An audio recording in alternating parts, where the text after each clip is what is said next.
မင်းအောင်လှိုင်တို့အဖွဲ့ကတော့အာဏာရဖို့အတွက်တိုင်းပြည်ကိုခြံနေမှာပြီအလုံးစုံပြတ်သုံးရေးထိခြံနေပြီ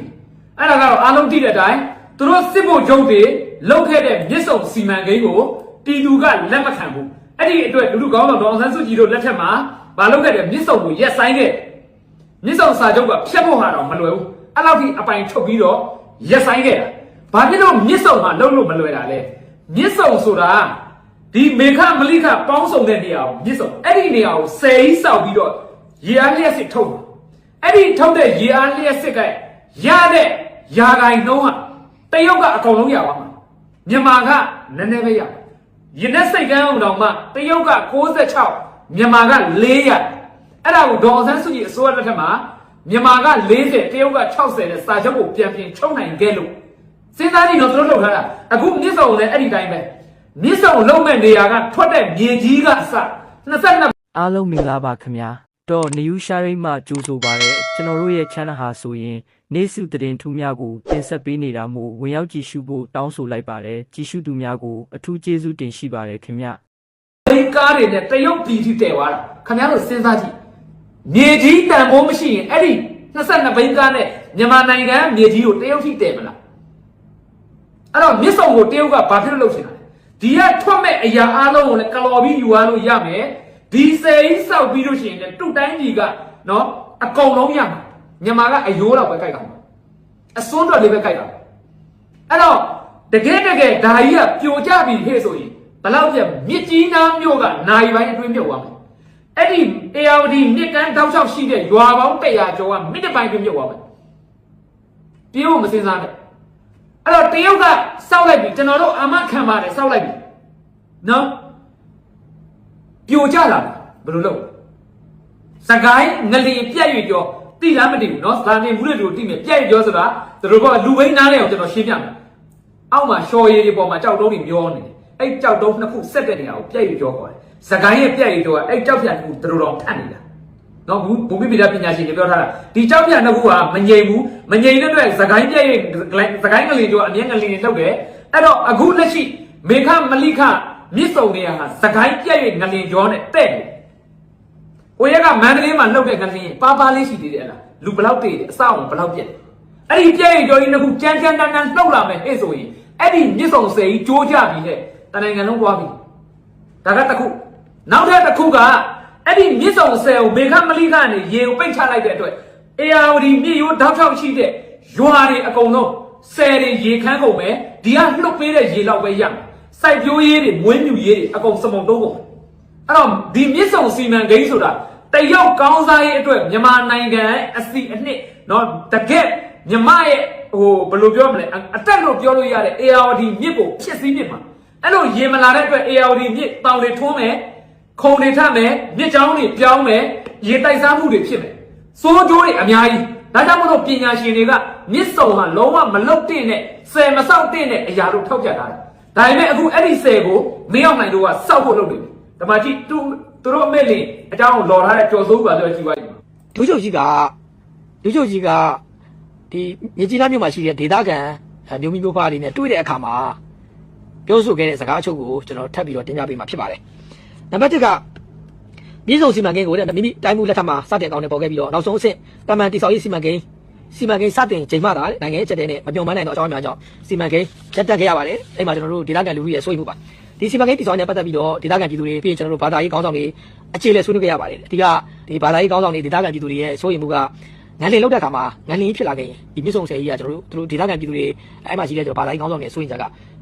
မြစ်ဆုံဆယ်ကြီးကျိုးသွားခဲ့ရင်မြေကြီးနှမ်းမျိုးကြီးရေလွှမ်းနိုင်ပါတယ်အဲ့လိုမျိုးစိုးရိမ်ချက်တွေရှိတယ်ဒါကြောင့်ဒီဟာနဲ့ပတ်သက်ပြီးတော့ဒါကျွန်တော်တို့အခြေလက်ကျွန်တော်တို့ဆွေးနွေးတယ်တင်ပြတဲ့အခါမှာကျွန်တော်တို့ဒီငလင်ကျော်ပေါ့ဗျာဒီငလင်ထိုင်နိုင်တဲ့အနေအထားကိုတိစောက်မယ်ပေါ့ဗျာဒီလိုမျိုးကျွန်တော်တို့အခြေအနေတွေပေါ့ဒီမြစ်ဆုံစီမံကိန်းတိစောက်မဲ့အခြေအနေတွေပြီးရင်ကျွန်တော်တို့ဒီစီမံကိန်းရဲ့ဖာကြနေတယ်နော်ဖာတယ်လို့နေတယ်တချန်နားတော့ကြည့်ပြောရတဲ့စကားလုံးတစ်ခုမှဘောင်ဝင်တယ်လို့တချန်နားတော့ကြည့်ဒါတတိနမနော်နိုင်ငံတော်အဆင့်တတိနမပြောရတဲ့စကားကိုနားတော့ကြည့်ပေါင်ကျိုးတက်ရောက်မှုတွေပြီးရင်ကျွန်တော်တို့ဒီငလင်ကဒီဆယ်ကြီးကကျွန်တော်တို့မန္တလေးငလင်ထက်မန္တလေးငလင်လောက်တာတော့မှကျွန်တော်တို့တိကျမှုမရှိအောင်ဆောင်ရွက်မယ်ဆိုပြီးရှင်းပြခဲ့လို့ကျွန်တော်နားလေရတယ်ဆိုတော့ကဲကြိုးကြပြီဘယ်လိုတောင်းခံဟုတ်တယ်မန္တလေးငလင်လောက်တာတော့မှမကြိုးအောင်စောက်ပေးပါမယ်ဝါလို့စောက်ပေးမယ်မင်းတို့မန္တလေးမကြိုးအောင်ကြိုးသွားပြီဘယ်လိုလုပ်လဲဟမ် ပြီးတော့အုံဖွားဟိတ်ဆိုပြီးတော့ရှီချစ်ပြီလာမန်းပေးလို့မရဘူးပေပြီးကုန်လုံး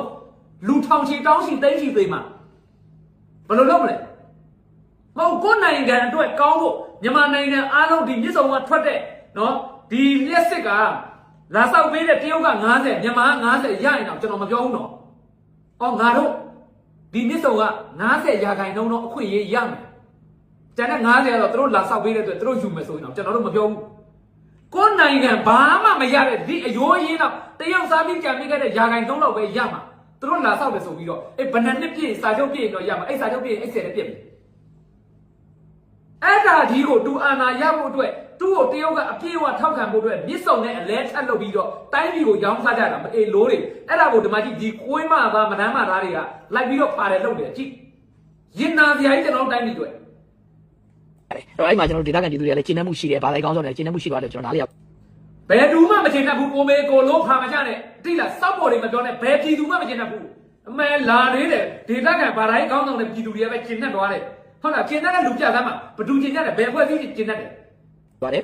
ဒီစီမံကိန်းရဲ့အခြေအနေပေါ့အစိုးရစီမံကိန်းမှာလည်းမူလကမေခမလိကမြေ6စီမံကိန်း6ခုအနက်မြစ်စုံစီမံကိန်းပေါ့မြစ်စုံကနေပြီးကျွန်တော်တို့မဂါဝက်6000အပါဝင်စုစုပေါင်းထုတ်ယူရရှိမဲ့မဂါဝက်က19999မဂါဝက်စီမံကိန်းယူဆက်ပြီးတော့ချီပွေငယ်ကနေစပြီးတော့မြစ်စုံစီမံကိန်းကိုစတင်ခဲ့ပါတယ်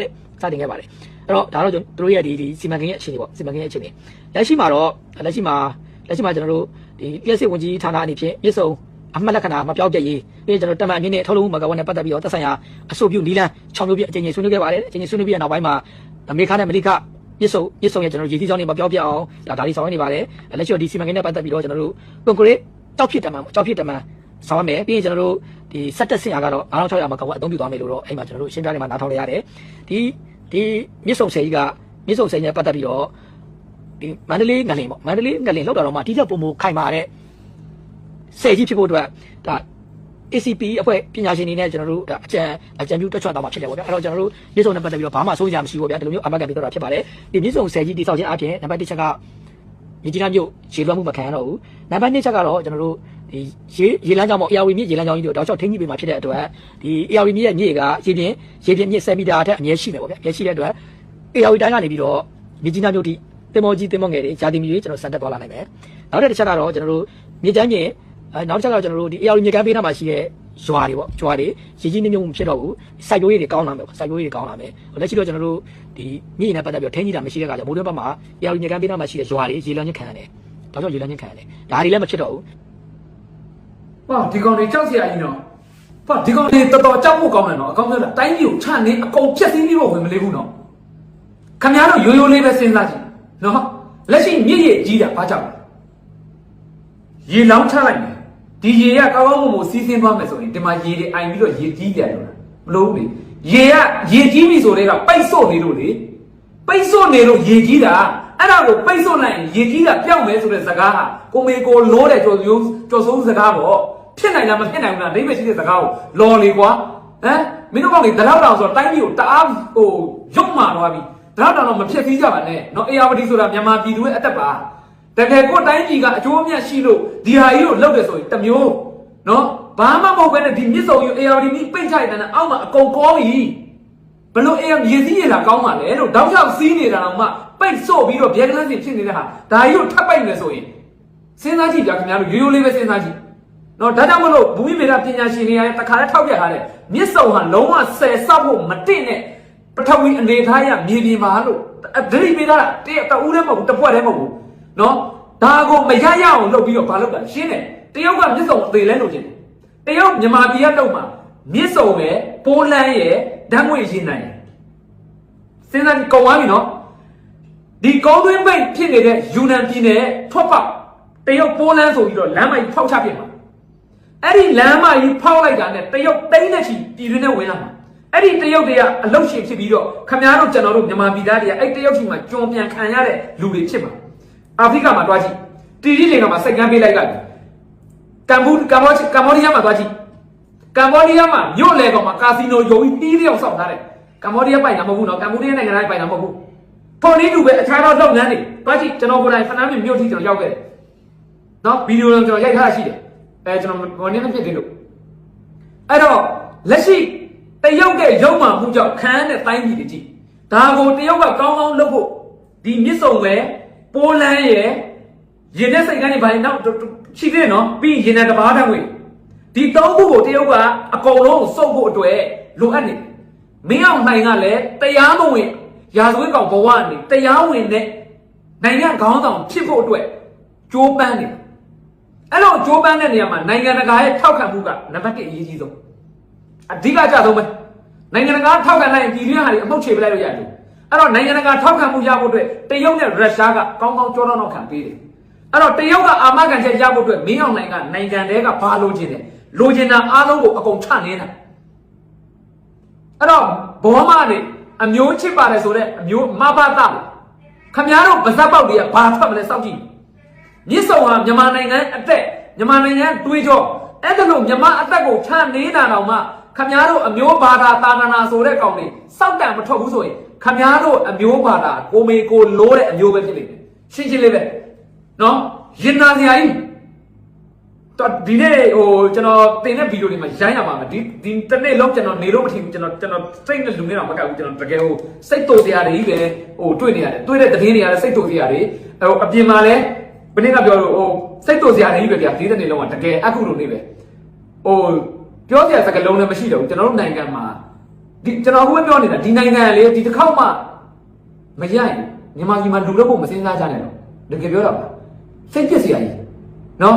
်တော်လိုင်းရင်းထဲမှာလည်းတော်လိုင်းဘက်မှာမဟုတ်လို့နော်အခုမင်းအောင်နိုင်ဆိုတော့တို့လုံနေတာဒါကိုစစ်တပ်ထဲမှာတားဆီးနိုင်တဲ့အရာရှိအကျက်စစ်တီတွေမရှိဘူးဟမ်ဒီငါတို့ဘက်ကဘာလုပ်လို့မှန်တယ်ဆိုတဲ့တလိမ့်ဆန်ဝါဒနဲ့ပဲတွားကြတော့မှာလားအခုကြည့်ထနေပြီမြစ်ဆောင်မှာဘလို့မှကျွန်တော်အဲ့ကချင်ပြည်နယ်ထိရောက်သွားတယ်ဗမော်နော်ရွှေကူပြီးရင်ဟိုဘက်ကတာအဲ့ကိုဖြတ်ပြီးတော့ AOD မြစ်ကိုဖြတ်ပြီးကတာကန်းရှိတယ်အဲ့ဘက်တွေကျွန်တော်ရောက်ဘူးတယ်အကုန်လုံးနော်အဲ့ဒီမှာတွားကြည့်ကတာကန်းချီပေါ့ဒီဘက်ကရွှေကူဘက်ကတာပေါ့နော်အဲ့ဒီမြစ်ကຫນွေဘက်ဆိုရင်လေအကောင်လုံးတောင်နေထုံးနေတာဟိုပေါ်ကရွှေတွေကျင်ချရွှေကျင်တာဘယ်လိုကျင်တာအောက်ကိုကျွန်တော်ရောက်ရတဲ့ကတောင်ကိုဒီလိုမီးတက်ပိုက်နဲ့တဲ့ပြီးထုံးဖြော်ချအဲ့တော့ရေကြီးတော့မှာပေါ့မိုးရွာချလိုက်တဲ့မိုးကိုစုံမဲ့တစ်ပင်တောတောင်မှမရှိတော့အဲ့ဒီကျွန်တော်ရောက်ရတဲ့အချိန်ကဆိုရင်လေတိတ်ညက်တဲ့ဒီလို grade ကားကနန်းလို့ခေါ်တာပေါ့အခုဒေတာကန်တွေကတော့တို့ညှက်တဲ့ကောင်ကြီးကသုံးထက်တိုက်နဲ့တညီသေးပဲတရုတ်တွေကအဲ့ကျိုးဝိုင်းတစ်တော်ကိုစစ်ဗိုလ်ချုပ်တွေနဲ့ပေါင်းပြီးတော့လေလံဆွဲတယ်တော့ပါမလားလေလံဆွဲလိုက်အဲ့အေက900ဆို900လေလံဆွဲပြီးဘာစင်ဘာကျွဲမှမပါဘူးဒူဇာတွေအရင်ဝင်လာတယ်အကုန်လုံးတောင်တွေကိုထိုးဖောက်ပြီးလမ်းဖောက်ပြတာလမ်းဖောက်ပြီးတာနဲ့ရှိတဲ့တစ်ကိုအကုန်ထုတ်တာနောက်ဆုံးအမြင့်ကျွန်းတွေအမြင့်အစုံလိုက်ကြီးတွေတူးပြီးတော့22ဘိတ်ကားနဲ့တရုတ်ဓာလိုက်ခဲ့အဲ့ဒီရွာတွေကတွားကြည့်ຫນွေဘက်ဆိုအိမ်တွေကလူရုပ်မပတ်ဘူးတရုတ်ကုမ္ပဏီတွေရဲ့တစ်ကားတွေကြောင့်သူတို့တစ်တော်ကျိုးဝိုင်းထဲမှာအဲ့ဒီလမ်းတွေဖောက်ထားလို့ဒေတာကန်တွေကဖြက်လန်းကြီးတွေဆိုင်ငယ်နဲ့မသွားနဲ့လမ်းမှာတက်ချိတ်သွားလဲဘယ်သူမှသွားကြော်တောင်းလို့မရဘူးအဲ့ဒါလိုဘဝနေရတယ်အဲ့ကျွန်တော်သွားဘက်ကချင်နေဒေတာကချင်နေဘဝကြံဆိုင်သားသူတို့ပဲနေရတယ်အဲ့ဒီတရုတ်ကုမ္ပဏီထွက်သွားရင်အဲ့ဒီတောင်မှာလေတိတ်ရွက်ပဲကြံနေခဲ့အမြင့်တောင်မကြံရင်နာမှုတော့ကောင်းတယ်လေအဲ့လိုလောက်ခံနေရတာဒါတွေအားလုံးကဒေတာကန်တွေပိုင်တာဒေတာကန်တွေစားသုံးရမှာဒီအကျိုးဒီအတီးပွင့်တွေကိုဒေတာကန်တွေခံစားရမှာဒါပေမဲ့ဒေတာကန်ကချင်တွေဒေတာကန်ရှမ်းတွေဒေတာကန်ပအိုးတွေဒေတာကန်ပလောင်တွေဘာခံစားရတယ်လက်နက်ကိုင်အဖွဲ့အစည်းခေါင်းဆောင်တွေနဲ့ဒီလိုဟာတွေလည်းကောင်းစားသွားကြတာအဲ့တော့ကျွန်တော်တို့ကဒီနေ့ခေတ်မှာဒါတွေအားလုံးပြောင်းပြန်လှန်ကြပါတော့ဒီနေ့ခေတ်မှာမလှန်ကျွန်တော်တိုင်းမမီတော့ဘူးနော်အခု AOD မြစ်စုံဆိုတာလေမြစ်စုံတစ်ခုတည်းမဟုတ်ဘူးနော်မေခမလိကဒီလိုပေါင်းဆက်လာတယ်ဒီနေရာမှာမြစ်စုံမှာအဲ့ဒီမေခမြစ်တောက်လျှောက်မလိကမြစ်တောက်လျှောက်အကုန်လုံးကိုမြစ်စုံစီမံကိန်းနဲ့အကုန်ပါတယ်အဲ့တော့အဲ့ဒါအားလုံးကိုလုံလုံရေးချပြီးတော့အမှရှိတဲ့တစ်မွေးတို့မြေကြီးအကုန်လုံးကိုတရုတ်ပြည်ခဲ့တာကျွန်တော်ကိုယ်တိုင်ရောက်ခဲ့တာကျွန်တော်ကိုယ်တိုင်တွေ့ခဲ့တဲ့အရာတွေနော်တစ်မွေးပင်ဆိုရင်အပင်လိုက်ကိုမြေကြီးနဲ့ကရိန်းကဒူးပြီးတော့ပတ်ပြီးတော့ပင်လိုက်ပြီး22ဘိန်းကားနဲ့ကိုဒါလိုက်တရုတ်ပြည်သိခဲ့တာအဲ့တော့မြစ်စုံဆိုတဲ့ဟာကမြန်မာနိုင်ငံရဲ့အသက်အေယာဝတီဟာမြန်မာအသက်အဲ့ဒီဟာကြီးကိုချနေပြီးတော့ရာဇဝတ်ကောင်ဘဝကနေနိုင်ငံရဲ့တကယ်တရားဝင်ခေါင်းဆောင်ဖြစ်အောင်ခွေးတိုးပေါက်ကဝင်ဖို့လုပ်နေတဲ့မအိလို့ခင်ဗျားတို့မတားဆီးနိုင်ကြတော့လားတို့တော်လန်ဘက်ကတော့ရှင်းတယ်ငါတို့လုံတော်လန်နိုင်တော့ငါတို့လုံနိုင်တော့ငါတို့လုံတယ်ငါတို့နိုင်ငံအတွက်အခုမြစ်စုံ နော်မင်းတို့ဘောမတွေကိုယ်တိုင်ပါဇက်ကပြောခဲ့တာနော်မြစ်စုံကအခုမင်းအောင်နိုင်လောက်ဖို့ကြတော့အဲ့ဒီပါဇက်ကပြောခဲ့တဲ့ဘောမတွေဘယ်ရောက်ကုန်စဉ်းစားပါ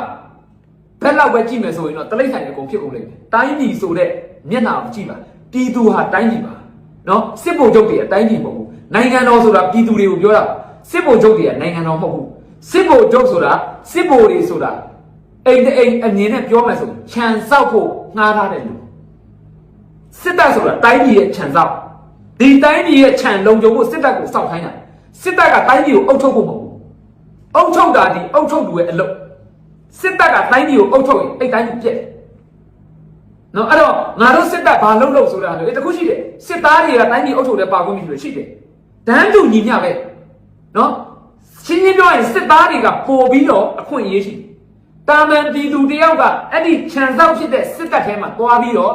ဝင်ကျင်တိုင်းဝင်ထွက်ကျင်တိုင်းထွက်လို့မရဘူးဟုတ်တယ်နော်ဒါပေမဲ့စစ်သားတယောက်ကတော့ခြံစောက်ဖြစ်တဲ့နိုင်ငံတော်ရဲ့ခြံစောက်ဖြစ်တဲ့စစ်တပ်ထဲမှာလည်းတူဟာပါပြီးသားဖြစ်တယ်လို့အကယ်၍အုပ်ချုပ်ဘက်ပိုင်းမှာပြည်သူကိုအုပ်ချုပ်တဲ့ပြည်သူအာဏာဘက်မှာပါခြင်းနဲ့သူဟာယူနီဖောင်းချုပ်ပြီးပါဝင်ရှိတယ်အေးပေါ့ဒီမိုကရေစီတိုင်းပြည်ဖြစ်သွားမှပြောတာနော်မဖြစ်ရင်တော့စစ်ဗိုလ်ချုပ်တွေပဲတရားဝင်ထွက်ခွင့်ရှိတာအောက်ခြေငယ်သားထွက်ခွင့်မရှိဘူးတကယ်ဒီမိုကရေစီတိုင်းပြည်ဖြစ်သွားရင်အောက်ခြေငယ်သားလည်းစစ်မှုထမ်း3နှစ်လား2နှစ်လားတတ်မှတ်ပြီးထွက်ခွင့်ရှိရမယ်အရာရှိမှထွက်ကြတယ်ဆိုတော့ဟာမဖြစ်ကြဘူးအဲ့တော့ဒီမိုကရေစီတိုင်းပြည်ဖြစ်တာဒီပြည်သူကအရင်ကောင်းစားမှာမဟုတ်ဘူးအဲ့ဒီစစ်သားတွေကအရင်ကောင်းစားမှာဒါကိုစစ်သားတွေကကိုအကောင်းကျိုးကိုကိုယ်တိုင်ချနေနေတာရင်နာဖို့ကောင်းတယ်မင်းအောင်နိုင်ရတော့ရှင်းတယ်သူ့ပါဇက်ကလှုပ်လို့ရတော့ခင်ဗျားတို့အမိတ်ပေးပြီးတော့စတဲ့ခိုင်းပါမယ်သူ့နေရာမှာကျွန်တော်ဆိုရင်ကျွန်တော်ဒီတိုင်းလုပ်ပါမယ်ဒီထက်တောင်စိုးရင်စိုးအောင်မယ်ဒီထက်တောင်မှရိုင်းအောင်မယ်အဲ့တော့မင်းအောင်နိုင်အမိတ်ပေးတာဒီမှန်ကန်လားနာခံတဲ့လားမနာခံတဲ့ဘူးဆိုခင်ဗျားတို့အောက်ခြေအရာရှိအကျက်စစ်သားတွေစုံဖြတ်တာမယ်အလုပ်စစ်သားအမိတ်ပေးအကုန်လုပ်ရတယ်ဆိုတဲ့စကားအဲ့ဒါတလိမ့်ဆိုင်ဘက်ကနော်အဲ့တော့မြစ်စုံကိုချနေပြီးတော့တိုင်းပြည်အာဏာကိုခွေးသိုးပေါက်ကမတရားယူဖို့လုပ်နေပြီဒါကိုဒီစစ်တပ်ထောက်ခံတဲ့အတိုင်းဝိုင်းစစ်သားတွေအရာရှိအကျက်စစ်တီစစ်သားတွေအပါအဝင်ဒီကြက်ဖို့